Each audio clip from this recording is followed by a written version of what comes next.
You getting tired yet or what? You gonna slow down ever?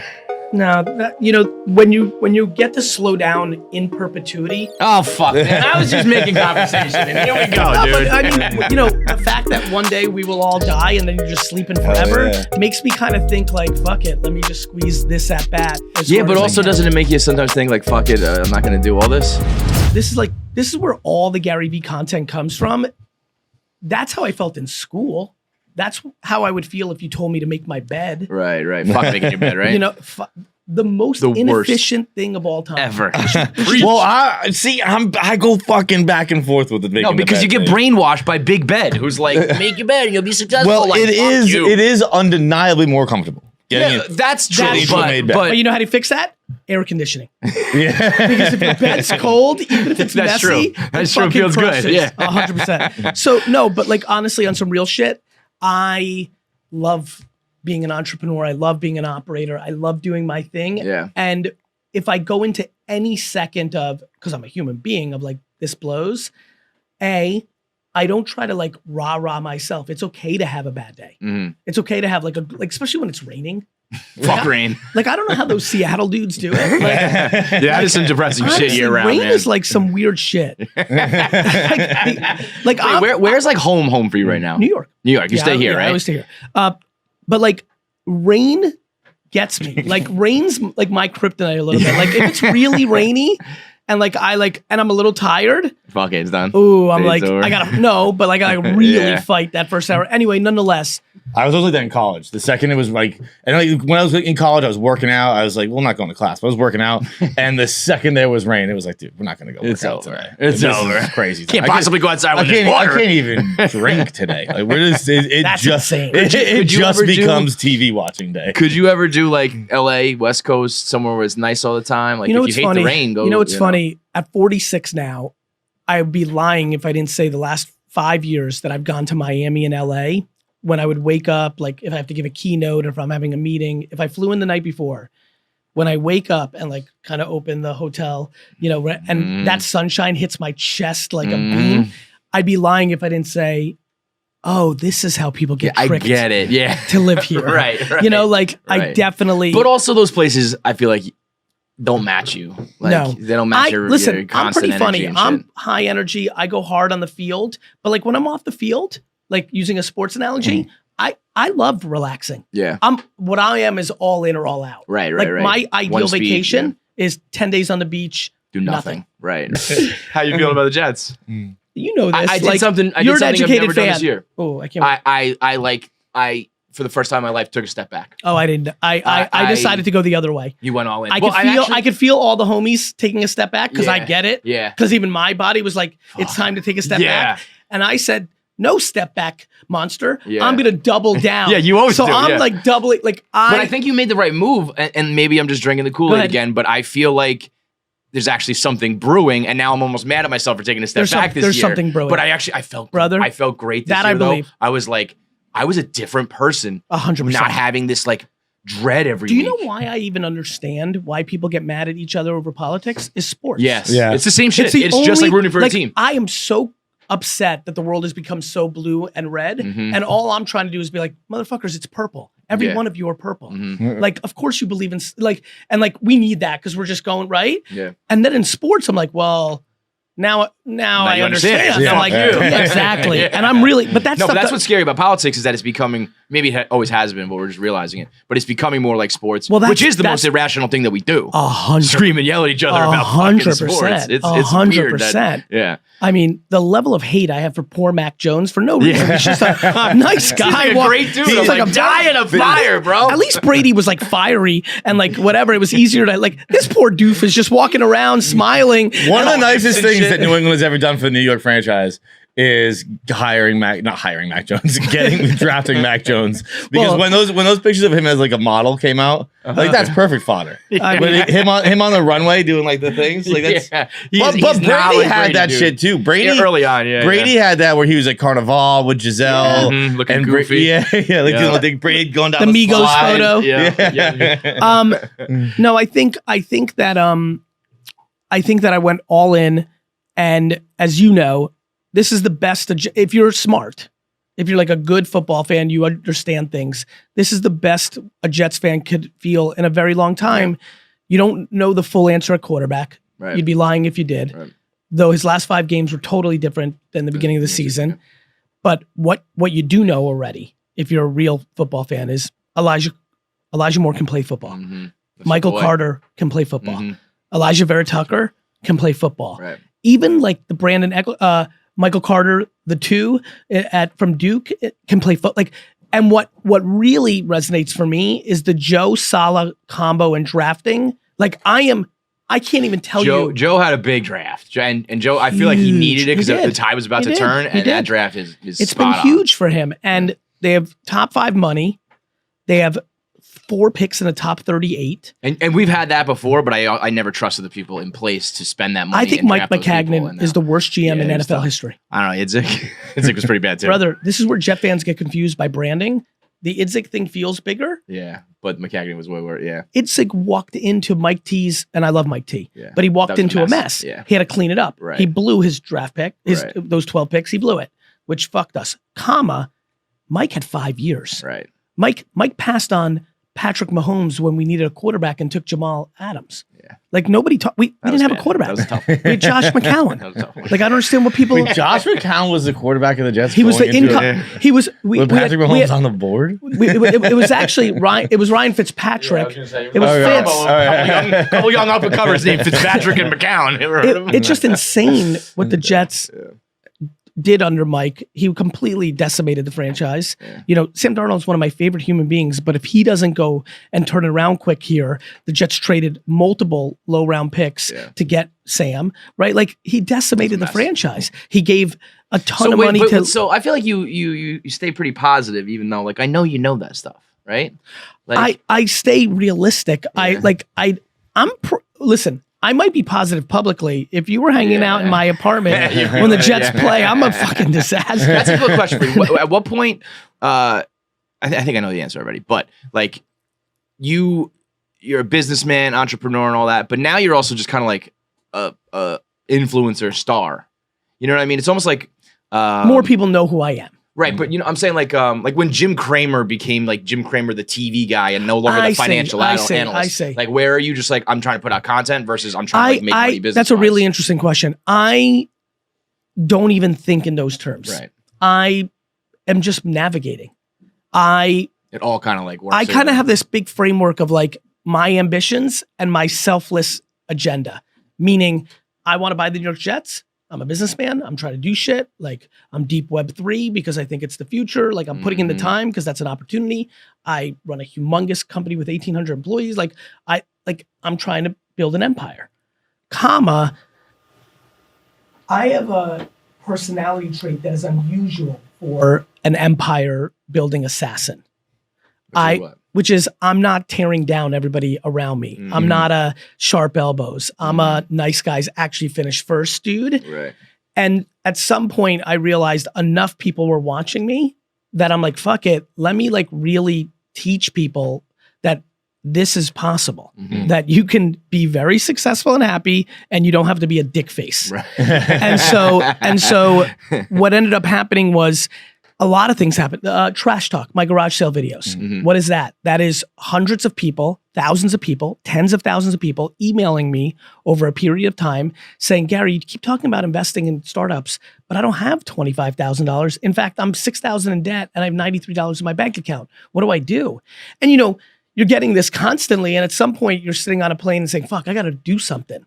Mm-hmm. And I was like, all right, I'm going to show them what I did when I had $93. I garage saled and sold stuff on eBay. Right. And it really, money where your mouth is. Like, yeah. And so so the whole, like everything I do publicly has been really counterpunching a lot of the energy that I've been feeling. It is, I mean, that is I feel like one of your biggest criticisms is almost like, you're not gonna make it, dude. Like, why are you telling these people they're gonna? It's like, well, I'll show you how to actually get there. Yeah, like a tangible way. Not just be like, follow your dreams. Like, go to a fucking garage sale to make some startup money. Like people that, to your point, people that on social media are like, okay, like razz me and they're like, okay, I'm like, cool, but like, you've decided to look at that video. Did you watch the videos that I put out for an entire 18 months detailing that TikTok was the next big arbitrage, and if you do this and if you do that, like I'm very happy that you've selected to clip a couple things to fit your agenda. Right. I mean, everybody, nobody actually watches anybody's full episode or catalog or by the way, whatever. it's why I'm also empathetic to people that think I suck or fuck you, Gary. I'm like, that's what they say, right? Because I'm like, I get it. We always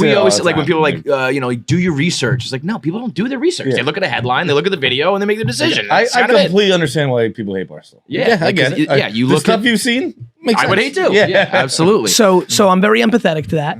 I don't take it personally. It's easier if it was like when it's the company. When you're the human, as you guys know, sometimes it's Barstool, sometimes it's you. When it's you, for me, the big key is not listening in either direction. Meaning, when I talk about like putting your fingers in your ears and like that, go into your own cocoon and do it for yourself, it really, really works against hate. But I'm not saying it for hate. I'm not saying for the haters. I'm actually saying it for the people that tell you you're the GOAT. Good, yeah. Because you got a lot of that too. I get way more of that. Yeah. I heard you described as Joe Rogan for nerds. What do you think of that? I think that's awesome. I mean, like, look, I think that I get way more love. I know because I have the data.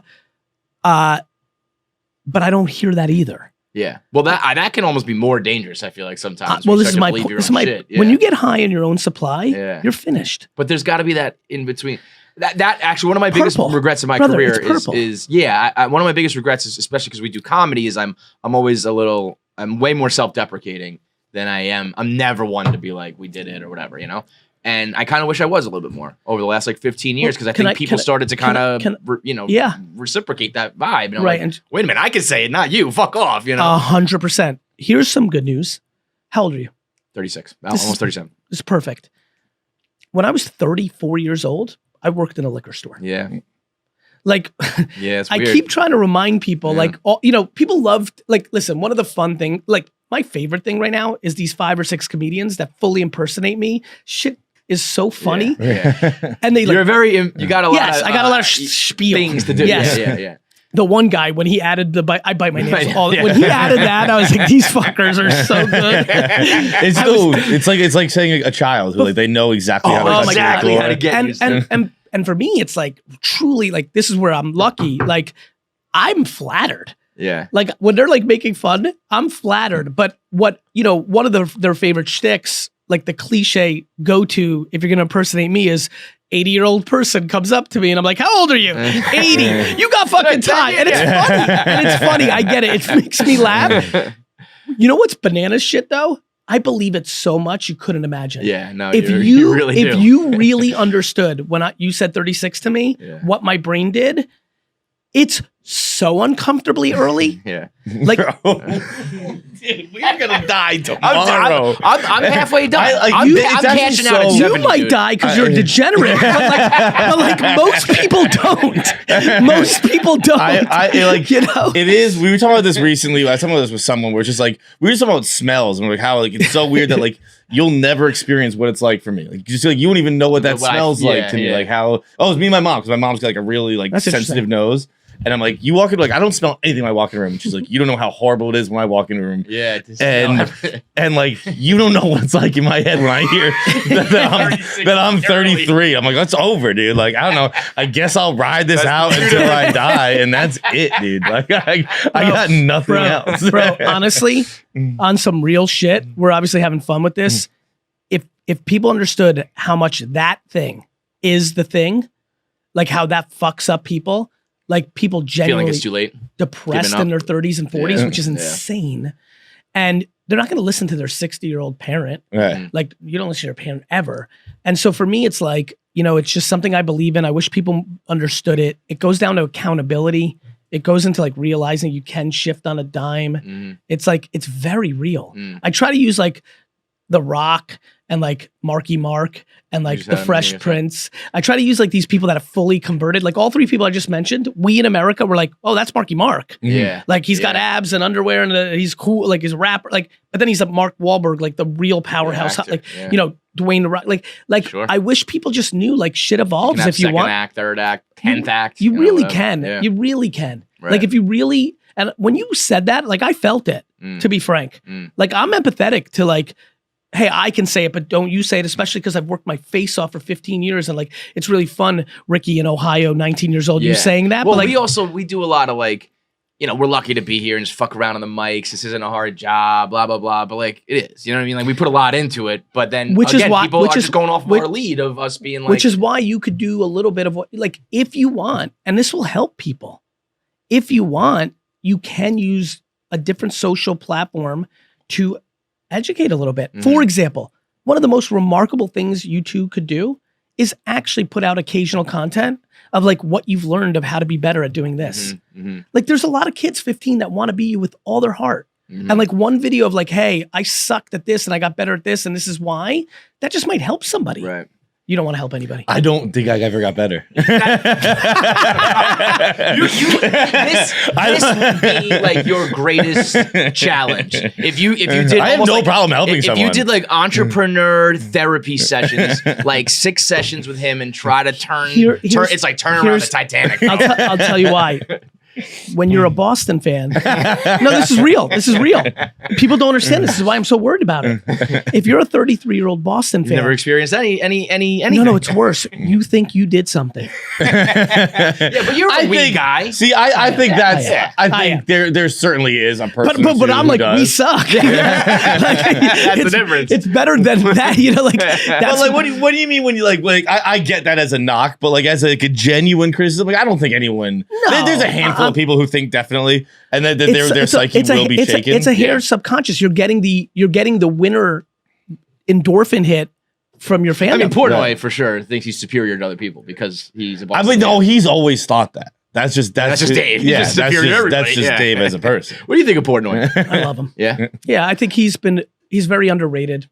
Underrated, overrated, Portnoy. Yeah, I think he's underrated. I think by the way, all of us, me, you two, him, it's all the same game. Like people decide something without really peeling back the onion. Right. Oh yeah. I mean, like building something, like Portnoy built a media company in the most contemporary way. That will always resonate with somebody like me. That is my overall thesis of business. What would be your number one critique of Barstool or Dave, I guess, but us as a whole?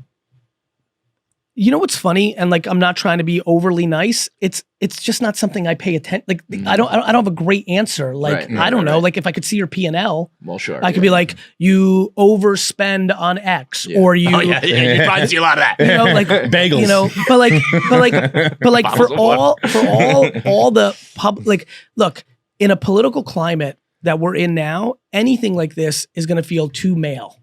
To the macro world. But that I think is unfair because I think there's plenty of things that are too female and people talk about that. And I think that's unfair. Like to me, the criticism would come from missed opportunity, not from what you've actually executed. Right. Do you know what I mean? Yeah, absolutely. Like the things that I've done wrong predominantly have been where I missed an opportunity. Not because when you have a level of that success, like was the sale that you guys did, was that the right exit strategy? Was there categories you missed? Were you too slow to TikTok? I'll give you one.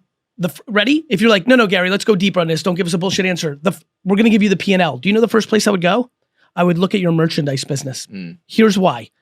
I think you guys and gals do merch so much better than every other media company. We do, yeah. So it doesn't seem like the obvious place I would go. But my point of view is you might not be maximizing it to the highest degree. That if if there's more merch to come. Well, I can tell you that you can definitely do more. Like just back to like not fully looking, but like you guys aren't doing all the best practices on getting like your influencer merch strategy should be way stronger. Like you should have every single piece of merch you do. 4,000 TikTok long tail influencers should be rocking them. Just spread it you out don't to do everybody. that. You don't do that. Yeah. So like that's where that's what I get nerded about. Not like he shouldn't have said that. Right. Or like that. Like that's actual just dumb shit. Yeah. Yeah. What about my favorite GaryVee moment ever? The shoot your family in the face. Dude, honestly, like back to like the way media works. So earnestly. because I believe in it. You know, unfortunately, this is where TikTok can really fuck you. Spent 18 months ballisting out how to fucking screw myself. I'm like, you know, I even Dustin's here. I'm like, Dust, you know, we might have to rethink our TikTok strategy because the way you can, you know, me stitched out of context is dangerous. Dude, it's gold. But then you should stitch their stitches and go right back at it. It's amazing. 100%. Shoot them. Look, so I think that it's very easy to take things out of context. I believe that if you think about, I believe that the world is not grateful. Mm-hmm. Yeah. And I think that the world needs a lot more gratitude. And I think for me, when I think about things, when I'm upset about dumb shit, if I think about somebody had something horrible happen today, I actually, on a much more somber note, we had a very, very, very tragic event happen at Vayner last week. We lost an employee to a horrific situation. That's all I am willing to share. It sucks. Look, even just saying it takes the air out of this room. Mm-hmm. It's real life. Like real shit happens. Right. Like somebody just now lost a child at birth. Like right. Life happens. Right. And like when you do what I just did, it sucks the room out of a fun moment. Not fun. But if you're having a really bad day around dumb shit, like, I didn't go viral on social media this month, or my coffee's cold, or like the subway sucks, or like my bus is late, or like I like dumb shit that everybody complains about. If you go to that extreme place of like, yeah, but this could have happened, mm-hmm. I actually do think it helps people with perspective. Sure. People aren't good at the easy way. Like I'm giving them the extreme, like think about like something tragic. Right. And I understand that people are like, what the fuck is the matter with you? But I'll tell you what's the matter with me. When I tell you to be grateful for what you have, everyone's like, yeah, on to the next thing. Like people don't do well with, they don't like, they're like, people take everything for granted, everything. 850 million people on earth don't have access to clean water. Mm-hmm. We have fucking seven bottles of body armor shit. Shout out body armor. We have 700 fucking bottles of body armor in here, like on the shelf, half drank, fucking 850 million people on earth don't have access to clean water. The fuck are you complaining about? Mm-hmm. I believe in that shit. And that's what makes me happy. Mm-hmm. That's what doesn't allow me to burn out. Mm-hmm. It's real for me. Mm-hmm. And like, you know, I'll let people meme me, mock me, make fun of me in perpetuity. I'm going to pump this shit until my last breath. I have two agendas. Get people to figure out how fucking lucky we are and win a fucking Super Bowl. And win a goddamn Super Bowl. fucking Super Bowl. I'm really excited about the Jets, brother. But I can get really unexcited fast. Let me explain how. Everything is this offseason. Yeah. Everything. Yeah. Everybody's got to take a step forward. Everybody's like money has to fall into place. The draft Becton has to come back and be him. That's what's crazy though. Everything has to click. Like, but that's all football. Like I'm not saying the Jets. Like that's football in general. It's just like one thing goes wrong and it's like you're not. If the Rams don't pick up, if the Browns don't cut OBJ, I don't think the Rams win a Super Bowl. Right. It's like everything. Yeah. Right. Everything like, down. We're talking real football now, right? Like the Browns cut those OBJ. First couple plays in the Super Bowl, right? Yeah, just like that alone. What about the impact once Woods got hurt on the season? Mm-hmm. Who knows where the Rams finish the season? Look what happened to the Cardinals. Cardinals were better than the Rams, in my opinion, at 3/4 of the way, halfway through the season. What happens to them? Hopkins gets hurt late. Mm-hmm. Season's over. Yeah. What happens to the Rams? Woods gets hurt. That would have been a real problem. The way Cup would have been covered after that if they didn't have an alternative. But OBJ slides in. He's his best self. And fucking here we are. Yeah. And then you look at the butterfly effect is crazy. Because then you talk Stafford, then Stafford's probably a bad move because you lost picks until 2027 after they have another pick or something like that. I mean, think about the Bengals. If you're a Bengals fan right now, you're fucking chilling in the cut. You're like Jamar Chase, we got fucking Higgins, Burrow. You're by the way, Dan Marino made the Super Bowl in his second, I think, or first year. Yeah, never again. I thought, I'm older than you. I'm like, he's going to win 5. This fucker's going to win 7. This sucks. He's in our division. Never again. Maybe never again. Right. I look at the Chiefs. Look at the Bills. Right. Look at the Chiefs. Dude, the AFC right now, someone's going to be getting shut out in the next few years. Well, this is the biggest problem we have. I know. You got to go through a Here are the following gauntlet. Here are the following quarterbacks that are under 27 years old in the AFC. Lamar Jackson, Josh Allen. Yeah, he's like the worst. Justin Herbert. Yeah. Joe Burrow. It's bad. Patrick Mahomes. It's bad. I mean, this is chilling in the NFC right now. But by the way, like there's a hair of optimism on Mac from Patriot fans. I mean, I still think particularly in the locker room. That's what I've said is that the most important thing for me is the guys in the locker room are like, he's the guy. Yeah. So if they believe in it, then my ability to evaluate a quarterback is very low. But the Patriots were a sneaky 10-8. When it's all said and done, they were 10-8. And go through on the next show, can you go through with him the 10 wins? Because there's only 2 even decent ones.